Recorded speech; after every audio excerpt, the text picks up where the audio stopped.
Alright, today we're working with a ZURN Metroflush Flush valve for a water closet.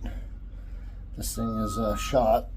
Wasn't able to get a rebuild kit for it. I mean, I was, but it would have taken a while.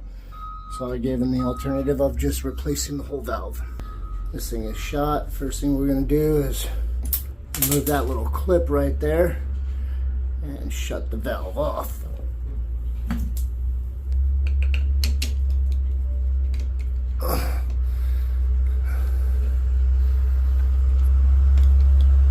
We're off. Give it a flush. Water's off to the building because I'm going to be replacing the shut off as well. Yeah, let's start tearing it apart, man. Now we're replacing that shut off. You know we're going to be putting a new one on, so get yourself some channel locks, man. You won't struggle as much. So back yourself up. It's important. Don't want to work yourself into a whole nother world of hurt.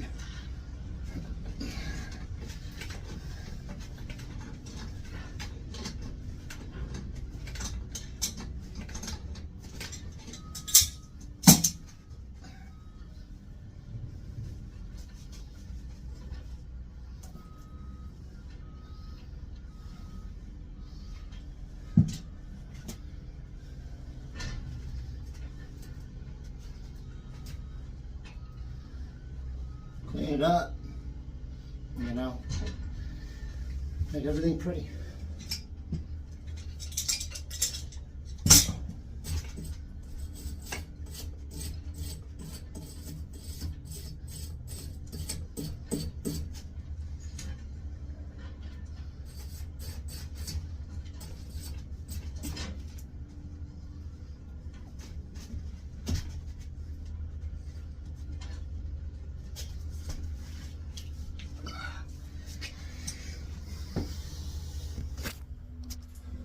Now, when cleaning that up, I was just taking off all the old, you know, Teflon. Just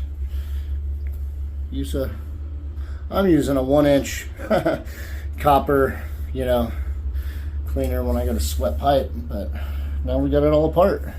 Always put a moving blanket down or something underneath your tools. This is brand new flooring, so I'm gonna start to put the new valve on. Yay. Now, here's our new one. We're just going to be putting right on.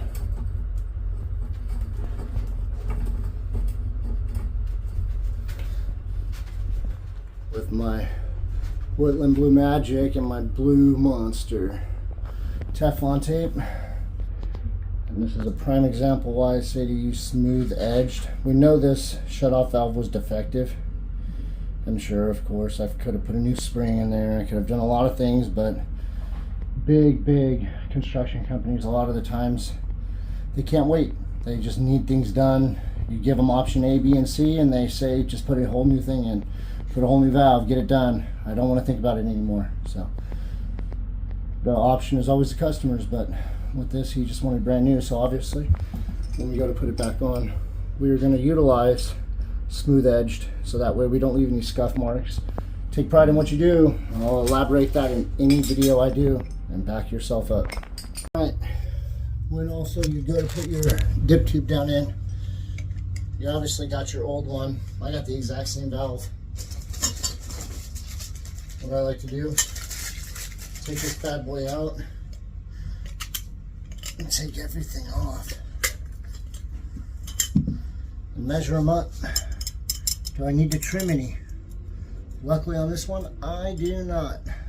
Yay. Easy peasy, man. Now if you have to, read the instructions. I always have that washer that goes down on the spud, along with that friction washer, that nut coming down. Pay attention to that. I can tell you how many times I've put this nut on backwards for the dive, or for the vacuum breaker, as you were. Yeah, pay attention.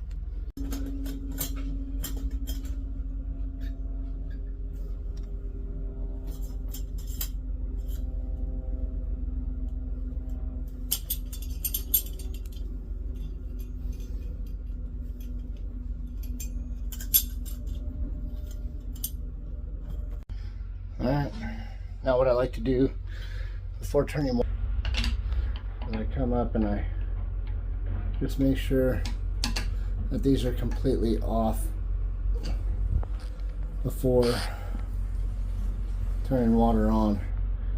That way when we crack water on, we can go nice and slow just to verify everything is good to go. Beautiful. Now you see what I mean?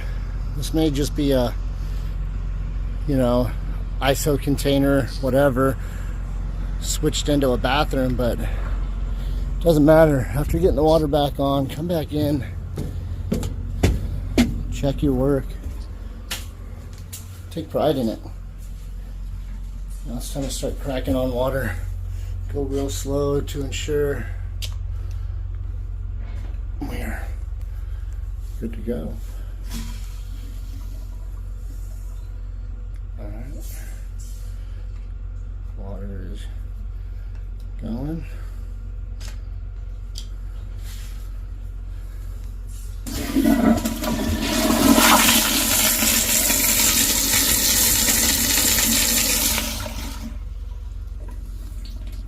Baby, baby. Look at that.